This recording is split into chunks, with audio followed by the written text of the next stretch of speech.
Sepanjang sejarah hanya pernah terjadi 2 kali Perang Dunia, yakni Perang Dunia I yang terjadi pada tahun 1914 sampai 1918, kemudian berlanjut dengan Perang Dunia II yang dimulai pada tahun 1939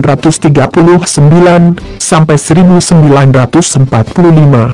Meskipun zaman sekarang bukan zamannya perang, tetapi nyatanya banyak peperangan yang terjadi di luar sana. Jadi, tak menutup kemungkinan Perang Dunia III bisa saja meletus. Jika Perang Dunia III terjadi, sudah dipastikan bumi ini akan hancur.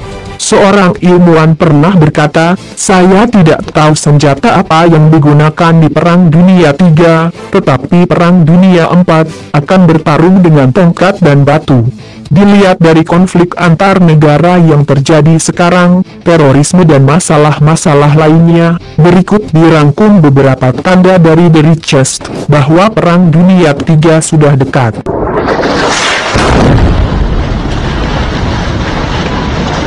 Pertama, hubungan Amerika Serikat dan China memburuk. Hubungan politik antar dua negara adidaya ini sekarang sedang dalam masalah, tetapi tidak bisa dijelaskan secara detail. Namun yang jelas, jika ketegangan antar dua negara ini mencapai titik krisis konflik atas keduanya, maka akan berimbas kepada seluruh dunia.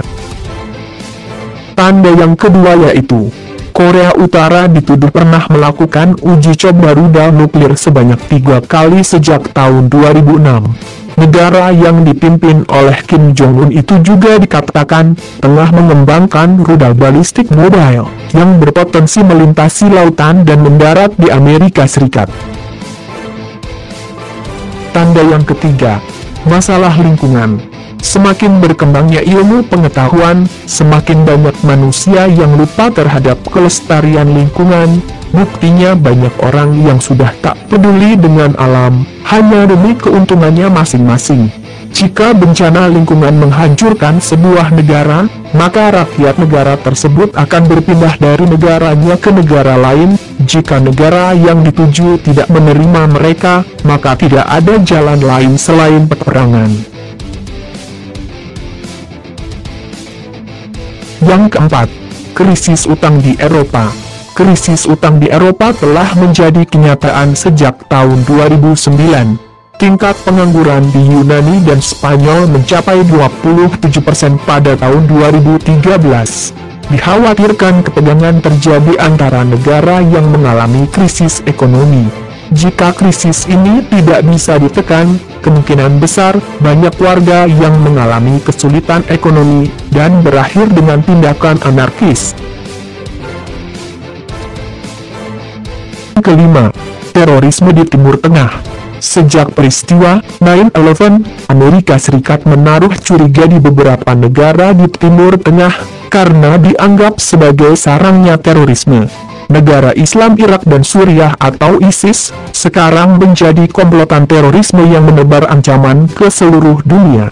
Wilayah kekuasaan mereka di beberapa negara di Timur Tengah sudah sangat luas, bahkan mereka mengancam akan mulai menyerang negara-negara Eropa. Dan tanda yang terakhir, Rusia ikut atasi masalah di Suriah. Akhir-akhir ini langit Suriah dipenuhi dengan pesawat tempur Rusia. Diperkirakan setidaknya ada 55 serangan udara yang diluncurkan Rusia untuk membombardir beberapa kamp ISIS di Suriah. Tak hanya Rusia, Amerika Serikat juga turut memerangi ISIS yang dianggap ancaman global di Suriah. Mungkin banyak yang bertanya-tanya, sebenarnya apa maksud dua negara adidaya itu ikut campur ke dalam urusan teroris di Suriah?